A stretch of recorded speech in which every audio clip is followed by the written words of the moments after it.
Hello, my name is Luke Akers. I'm the director of We Believe in Israel, which is a network of pro-Israel grassroots activists around the UK. The reason why I'm speaking to you today is to ask you to sign our petition against the co-op's boycott of various Israeli companies.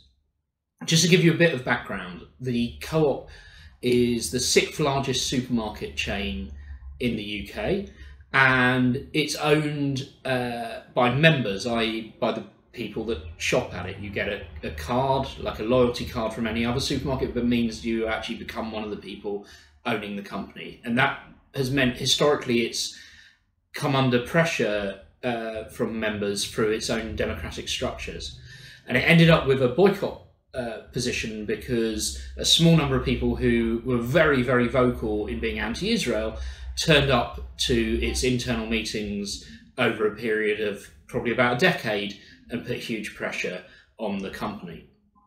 Their policy isn't to boycott every Israeli company, but they boycott a small number of the largest fruit and veg exporters from Israel, because those companies source a minority of their produce from Israeli settlements in the West Bank.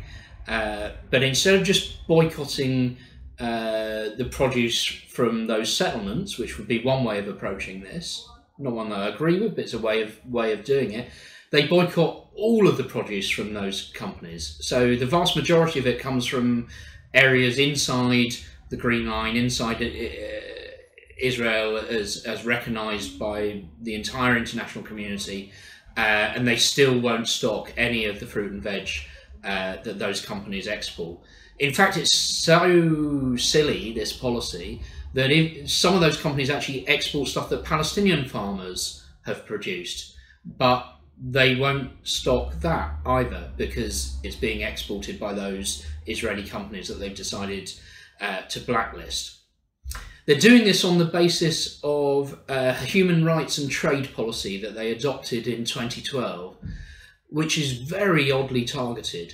It makes a great deal of focus and fuss about areas of the world where there is a question about territorial control, where there's an argument about who does this land belong to. But it doesn't specifically say that countries which commit all kinds of terrible human rights abuses, for instance, torture people, or the worst human rights abuses you could imagine, those aren't listed as reasons to boycott a country. So the world's worst dictatorships, the world's worst human rights abusers, don't get their companies blacklisted by the co-op. But just 2 places in the world, the Moroccan presence in Western Sahara and the Israeli presence in the West Bank, lead to the co-op adopting boycotts. Even though Israel is a democracy, and compared to the behaviour of some of these countries around the world, there are very little to complain about. I'm not saying that Israel is perfect, but if you're going to start applying these standards, you should apply them in a way that applies universally. So these are the only places that the co-op has a boycott on. Since they adopted this policy in 2012, it's had no impact on bringing peace to the region. It hasn't brought a single Palestinian or Israeli closer together. It hasn't done anything to advance peace or to advance the rights of the Palestinians. In fact, the major impact has been here in the UK, where it's caused a great deal of distress to the vast majority of Jewish people and other non-Jews who feel an affinity with or sympathy towards Israel. And so people that grew up shopping with the co-op, sharing its values, feeling they were part of a broader movement that the co-op was part of, don't want to shop there anymore because they feel it's not compatible with the connection that they feel with Israel.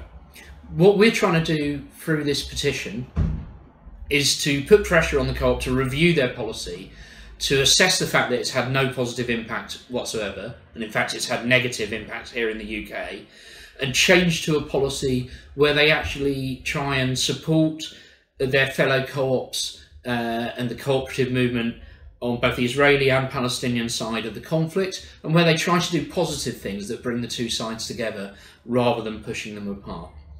I hope that you will sign up. We need to be able to demonstrate to the co-op that there are a lot of people in the UK concerned by their policy. It's actually damaging their reputation with people that would quite happily otherwise be their customers. They've done it. They've had this experiment since 2012. As I say, its impact has been wholly negative. It's had no beneficial impact at all. It's high time that they reviewed it and changed their policy.